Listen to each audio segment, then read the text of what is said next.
Hi, and welcome to Creating Cadence, a podcast for life and work in motion. I'm your host, Mich Bondesio, a writer, speaker, coach, consultant, and solo entrepreneur. I'm also the author of The Cadence Effect. I help high achievers working at the frontiers of making impactful change, stuck on the toxic treadmill of overwork, to help them transform their approach to life, work, and business, so we can all activate more of our potential, improve our well-being and performance, and find joy in every part of our life, at a cadence that's more suitable and sustainable for us, despite this fast-paced world we live in. This is episode 69, the fourth of season 11, published in late October 2024. This season has a monologue educational format, and the interviews will be back again early next year.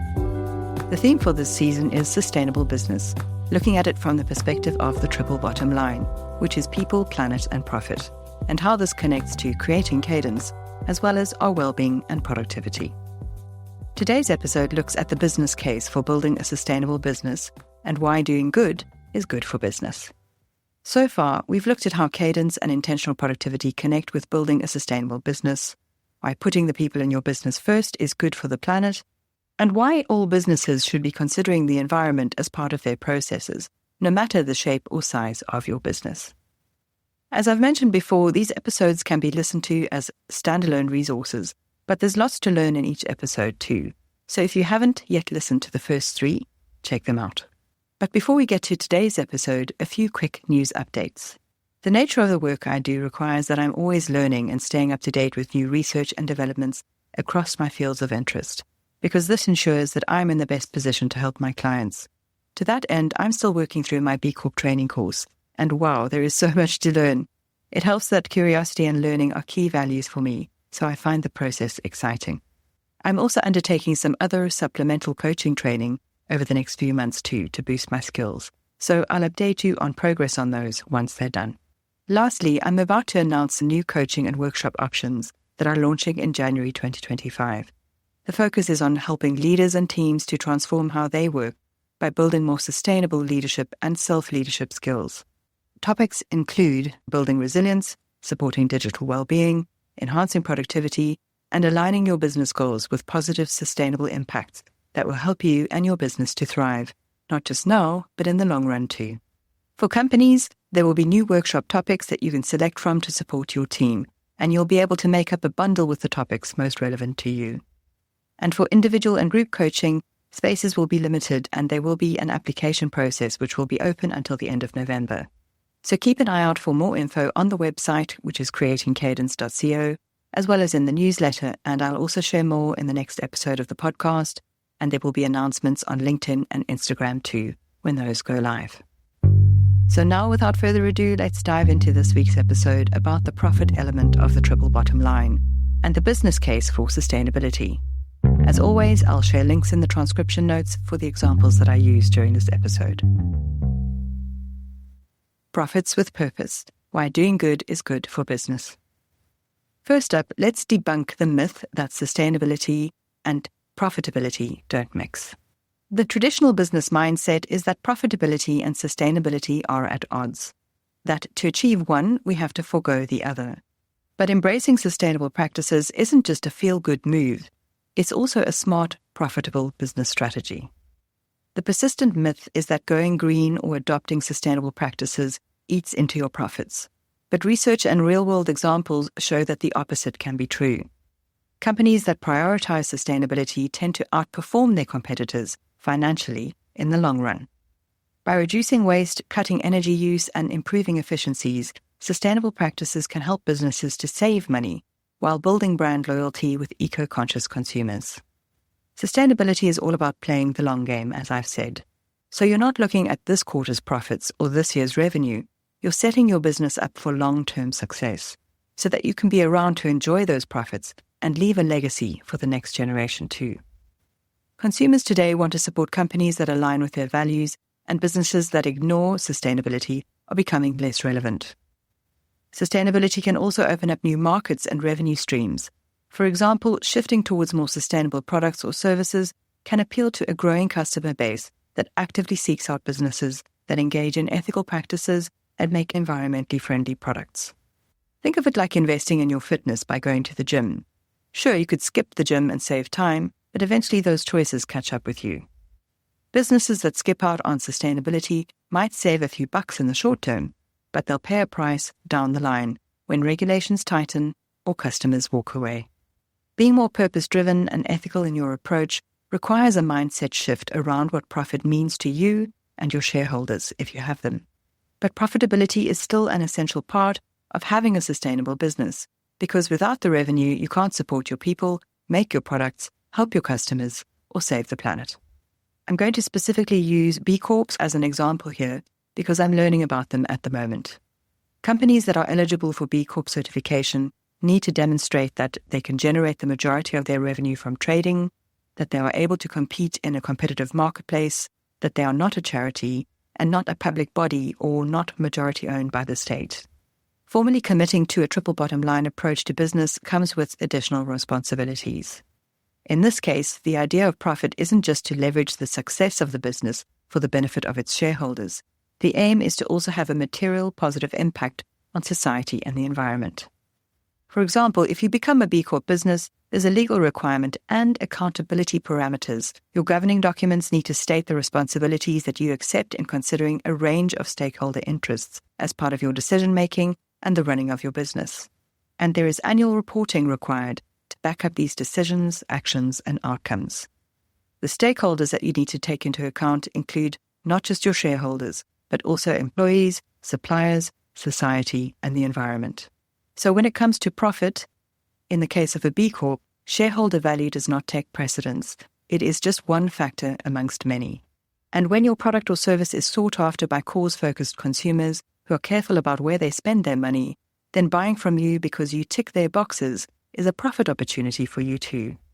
I'll quote some revenue stats when we get to the real-world examples section so that you get an idea of how profitable it could be. But for now, it's important to understand this approach requires you to see profit in a completely different way.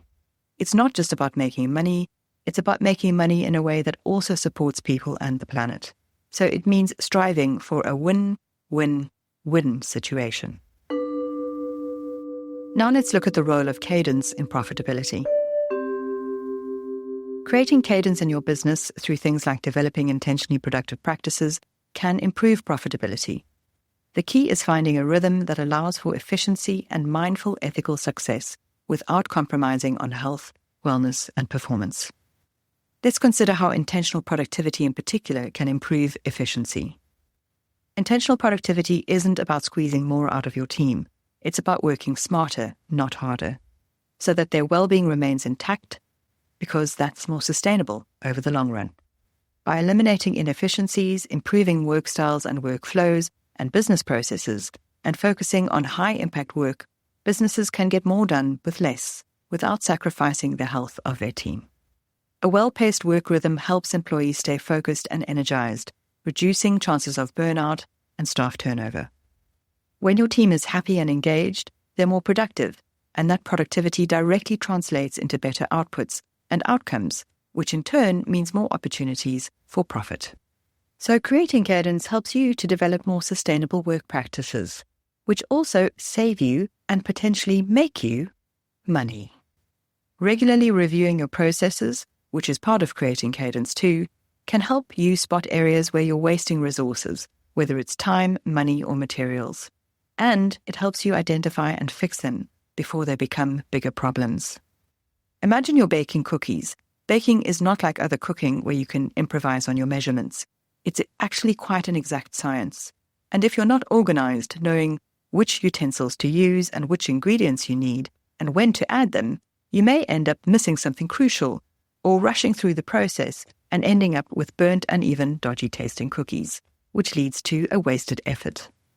Or you can follow the recipe and work at a steady rhythm, mixing, baking, and letting them cool to get the perfect cookies every time. In business, employing a better rhythm or cadence in your work systems ensures that you're baking the perfect batch while minimizing waste and effort. Now let's consider the triple bottom line in action. If you want to build a sustainable, purpose-driven business, then profit cannot be a standalone driver. This is about how balancing people, planet, and profit leads to a resilient, long-lasting business. It's about creating a business that isn't just financially successful, but is also ethically sound. Balancing these three pillars creates a business that's not just profitable, but also sustainable and ethical. When companies prioritize the planet and people, which includes employees, customers, and the community you work in, alongside profit, then they build more resilience. This is resilience in your business, in your team, and in your community. This means that each of these elements is better able to weather economic downturns or unexpected challenges. Ethical leadership plays a huge role here. Leaders who prioritize sustainability aren't just thinking about profits, they're considering the long-term well-being of their company, employees, community, and planet. Ethical leaders create companies where employees feel valued, customers trust the brand, and profits flow naturally from sustainable practices. This approach leads to stronger loyalty, less churn, and a more stable bottom line. Today's consumers and employees are looking for companies they believe in. They want to work for and buy from businesses that align with their values, and ethical leadership can help make this happen. Millennials and Gen Z make up the majority of the workforce today, and their values are firmly rooted in things like well-being and work-life balance, and being cause-focused, supporting social activism, social justice, and environmental initiatives. Think of ethical leadership like being the captain of a ship. You don't just sail towards the nearest port for quick gains. You chart a course that ensures the ship, its crew, the passengers, and the product you're carrying all arrive safely. So balancing people, planet, and the profit helps you to keep your ship steady in the long run. Now let's look at some real-world examples. Here are some examples of companies profiting from focusing on sustainability as part of their business model. And I'll share some reference links related to these companies in the transcription show notes for this episode. First up is Cotopaxi. Cotopaxi is an outdoor clothing and equipment company founded in 2013, started with a mission to make a positive impact by reducing global poverty through innovative outdoor products. As a benefit corporation or B Corp, they're committed to inspiring social and environmental change, weaving this purpose into everything that they do. Cotopaxi encourages adventure and giving back. Employees spend 10% of their work hours outdoors or doing community service, and they volunteer their skills locally to make a difference. Through these initiatives, Cotopaxi keeps their focus on creating meaningful change and inspiring others to do good. They also have really cool gear. Now, Davis Smith, who was the original founder of Cotopaxi, believes that purpose and profit are inextricably linked, and combining the two are the future of business and capitalism. Like many startups, the company wasn't profitable in its first 5 years. Like I said, building a sustainable business can be a long game. But over the last 3 years, Cotopaxi has been more than profitable, with estimations that the brand pulled in $160 million in revenue in 2023, up from $55 million in 2021. Not only that, but whenever they open a new job opportunity up at their company, they get thousands of applicants for that position. So if you're struggling to find the right talent at the moment, it may be because your purpose doesn't align with theirs. As Davis Smith said in an interview with Fortune, it didn't happen overnight, but we're showing that when you do what's right, and it's something that's deeply and authentically woven into the brand and the culture, people want to be a part of that. People want to work for you, support you, wear your products.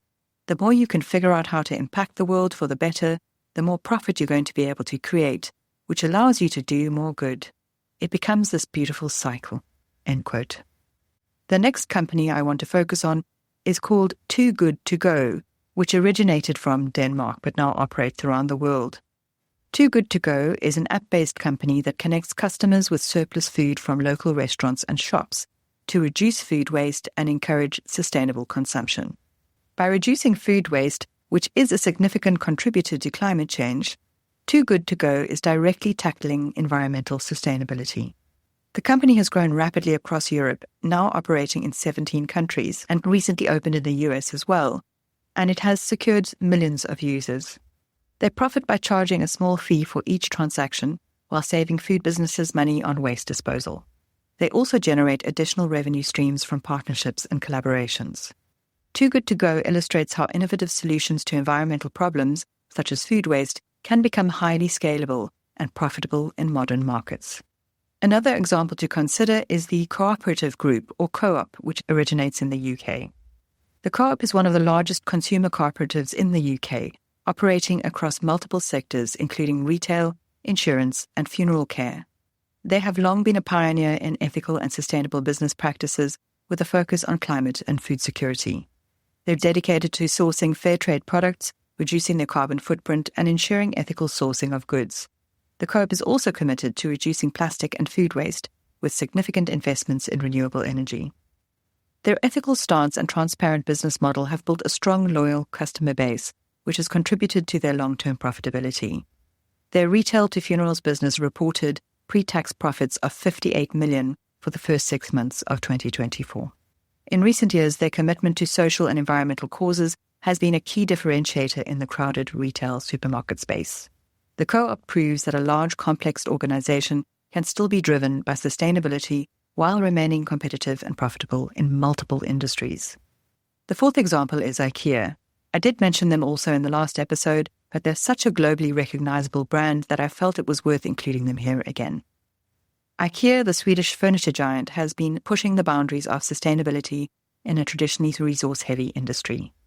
They're committed to using only renewable and recyclable packaging and materials by 2030. And their products are increasingly designed for circularity, which involves reuse, recycling, and regeneration. They've also invested heavily in renewable energy and aim to become climate positive by 2030. Their sustainable initiatives include a focus on energy, food, and climate, and they have an advisory forum of youth activists and professionals. They've increasingly attracted environmentally conscious consumers, further solidifying their leadership in the affordable home furnishings market. Despite their additional investment in sustainability, Ikea's revenue continues to grow. In the financial year 2023, their global gross profit amounted to roughly 14.7 billion euros. Ikea shows that even a large global company can successfully make sustainability part of its business model, driving profits while cutting environmental impact.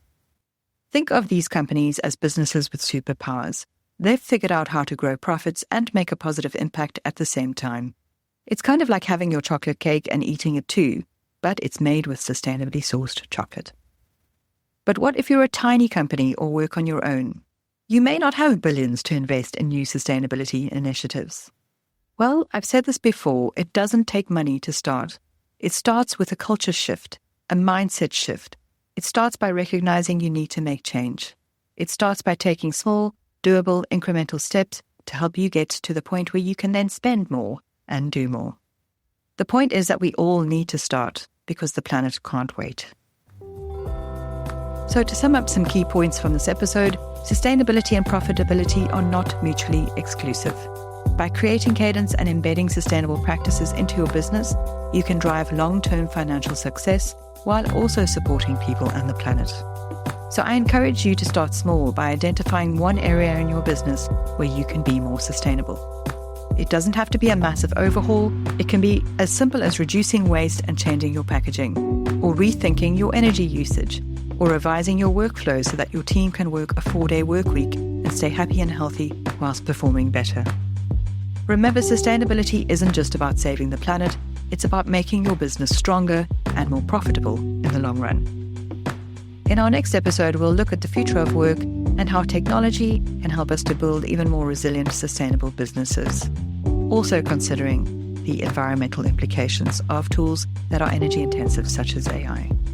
In the meantime, keep moving forwards with courage, curiosity, and cadence. Thanks for listening. A few things before you go. You can find out more about what I do at creatingcadence.co. You can buy my book at thecadenceeffect.com, and helpful reviews are always welcome to help the book get found by those who need it. If you like this show, please share the love by rating it where you listen to it. You can also support the making of the Creating Cadence podcast at buymeacoffee.com. And if you have a product or service that aligns with the ethos of Creating Cadence and you want to sponsor the show, then please connect with us via the website, creatingcadence.co. The podcast is hosted on Acast and available wherever you listen to your pods. It's edited on Descript, and this season's podcast music track is 184 by Skittle from Blue Dot Sessions. Until next time, bye for now.